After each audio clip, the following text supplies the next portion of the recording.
मैं doctor Narendra Pandey, director Deepika group of rehab centre. आज मैं ऑटिज़म पे चर्चा किया हूँ अपने सारी टीम के साथ। Autism mainly communication and socialisation की प्रॉब्लम होती है और पेरेंट्स को सबसे पहली बात है कि इसको छुपाना नहीं चाहिए कि हमारे बच्चे में प्रॉब्लम होता है। कि ऑटिज़म बच्चों में पेरेंट्स छुपाते हैं कि हमारे बच्चे को 1 साल, 1.5 साल, 2 साल तक वेट करते हैं, क्योंकि ऑटिज़म बच्चे फिजिकली पूरी तरह फिट होते हैं। तो उनको लगता है कि फ़लाँ बच्चा 2 साल में बोला था, मेरा बच्चा भी 2 साल, 3 साल में बोलेगा।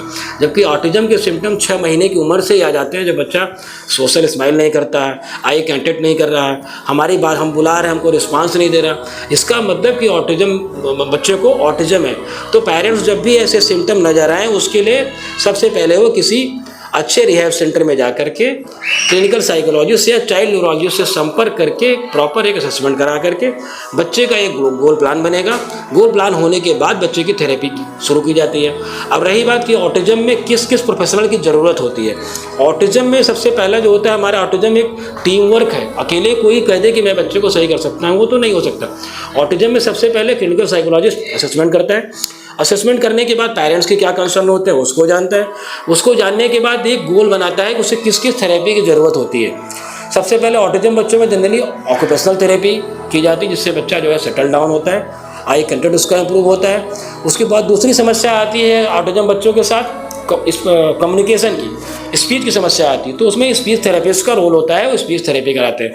तीसरा सबसे बड़ा रोल आता है कि जब बच्चे ऑटिज़म के बच्चे बड़े हो जाते हैं 4 साल के ऊपर, तो इनके अंदर बिहेवियर इशू आने लगते हैं। तो उसमें एक नई थेरेपी आई है, ABA थेरेपी।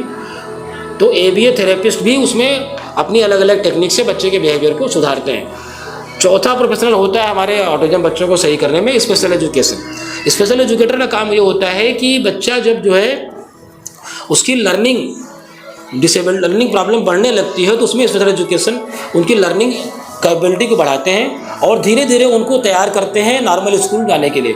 ऑटिज़म बच्चों को हम लोग जितनी जल्दी समाज की मुख्य धारा से जोड़ दें, जैसे स्कूल जाने लगे, भले वो घंटे 2 घंटे के लिए स्कूल जाने लगे, स्कूल बच्चा जाएगा, वहाँ सिटिंग टॉलरेंस उसका धीरे धीरे बढ़ेगा। वो स्कूल बच्चा जाने लगा, फिर उसकी जो समस्या आती है राइटिंग की उसकी, तो वो सारा काम स्पेशल एजुकेशन का होता है। तो ये पूरा टीम वर्क है ऑटिज़म का।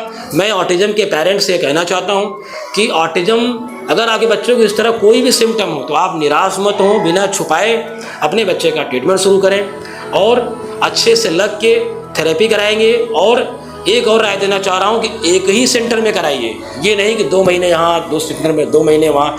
एक ही जगह लग के भरोसा करके अगर आप थेरेपी कराएंगे तो ऑटिज़म बच्चों में अच्छे रिजल्ट मिलते हैं और बच्चों का भी भविष्य बहुत उज्जवल होगा।